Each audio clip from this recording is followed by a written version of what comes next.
Bonjour à tous, je suis heureuse de vous retrouver pour ce deuxième épisode des rendez-vous de connexion familiale.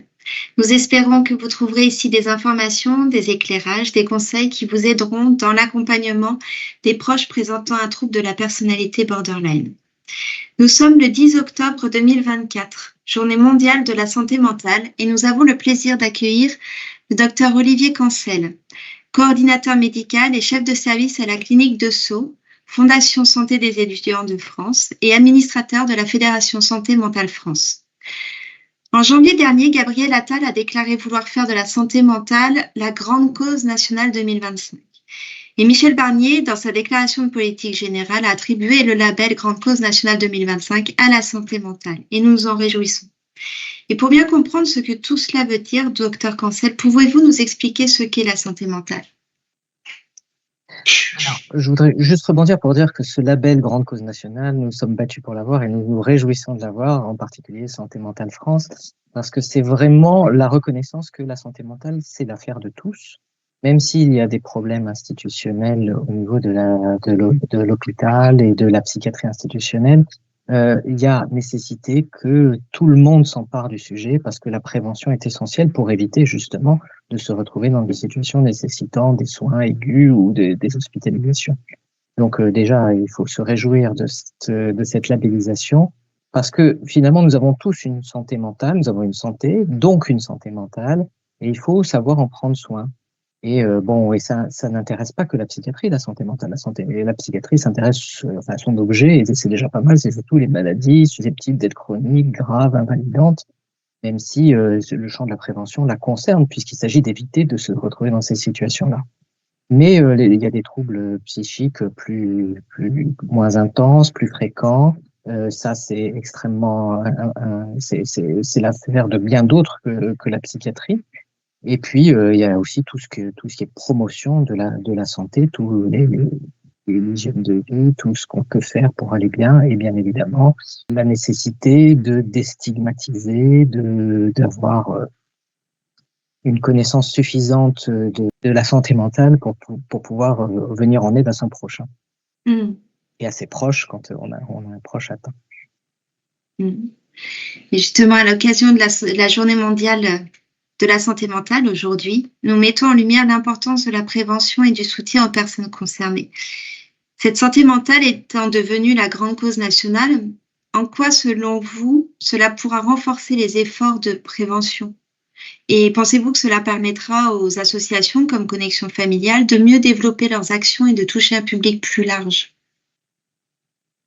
Je pense en effet que c'est une opportunité formidable. C'est-à-dire que parce que entre les premiers secours en santé mentale et finalement les réponses institutionnelles, il y a tout ce que n'importe quel citoyen peut apporter dans le champ de la pérédance ou de la pérédance familiale. C'est-à-dire comment on peut, entre patients ou entre familles de proches atteints d'un trouble psychique, s'entraider, développer des stratégies, se soutenir. Et ça, c'est un élément important des prises en charge. On a besoin de pouvoir s'appuyer là-dessus. Une famille avertie en vaut deux, quoi. Donc, c'est la psychoéducation familiale, comme la propose Connexion Familiale, c'est un outil essentiel qui vient compléter ce que peuvent proposer les professionnels de santé. Donc, à partir de là, elle a tout à fait sa place. Et je pense, et en tout cas, nous battrons aussi pour que ces aspects de pérédance soient reconnus dans les actions déployées pour la grande cause nationale. Ça peut pas se limiter à veiller sur que les moyens de l'hôpital public soient préservés. Je crois d'ailleurs que en fait, le combat de Santé Mentale France, qui est un collectif qui a réuni en fait 3000 organisations finalement, c'est vraiment d'unifier les actions dans le cadre de cette grande cause. Cela pourra engendrer comme prévention en fait, comme action de prévention.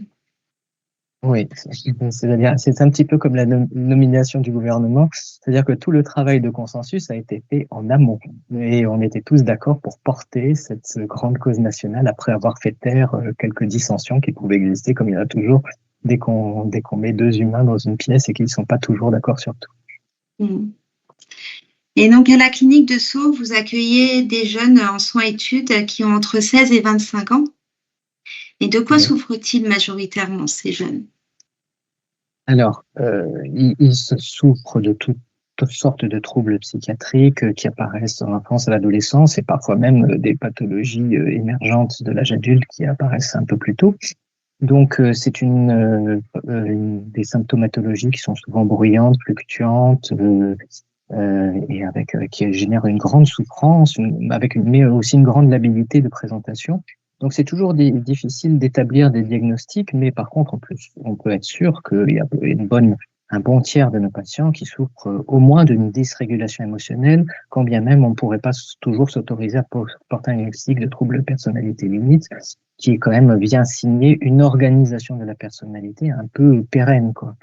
Et nous, on les prend en charge à l'âge des possibles. Par contre, il est bien évident que les outils comme ceux que déploie la connexion familiale sont utiles pour les proches et les professionnels qui prennent en charge ces patients, qui sont ceux qui sont les plus stigmatisés dans le système de soins.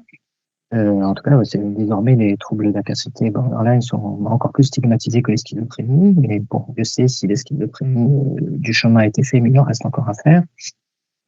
Et donc, mais c'est aussi le vécu d'impuissance dans lequel peuvent être parfois les soignants qui alimentent aussi cette stigmatisation. Donc, avoir des outils comme connexion familiale, ça fait partie des objectifs que nous avons.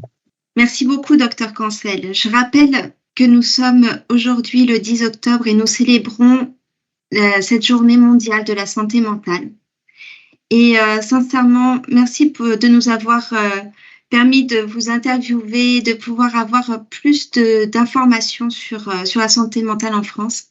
Et je tiens également à saluer votre combat que vous avez mené au sein de la Fédération Santé Mentale France pour en faire la grande cause nationale 2025. Et j'aimerais savoir si vous aviez un petit mot de la fin, docteur. C'est pour boucler la boucle et rappeler que la santé mentale, c'est l'affaire de tous et que, je dirais, pour avoir une bonne santé mentale, même si on n'est pas directement concerné soi-même, avoir un proche souffrant d'une pathologie chronique, quelle qu'elle soit, c'est valable aussi pour les pathologies somatiques, il faut se préoccuper des proches et de l'entourage. Et c'est peut-être pas ce que fait suffisamment le système de santé. C'est pour ça que dans la grande cause nationale, les proches, l'entourage ont leur place, doit être présent, doit entendre leur voix. C'est très difficile d'accompagner quelqu'un qui a une maladie chronique. Donc, il faut prendre soin des familles qui puissent prendre soin de leurs proches et tout le monde y trouvera un bénéfice dans l'histoire. Aider les aidants, en fait. Aussi. Merci beaucoup, docteur. J'espère que cette vidéo vous a plu. N'hésitez pas à vous abonner à notre chaîne Connexion Familiale. Et on vous dit à très bientôt pour un nouveau rendez-vous de Connexion Familiale. Et d'ici là, portez-vous bien.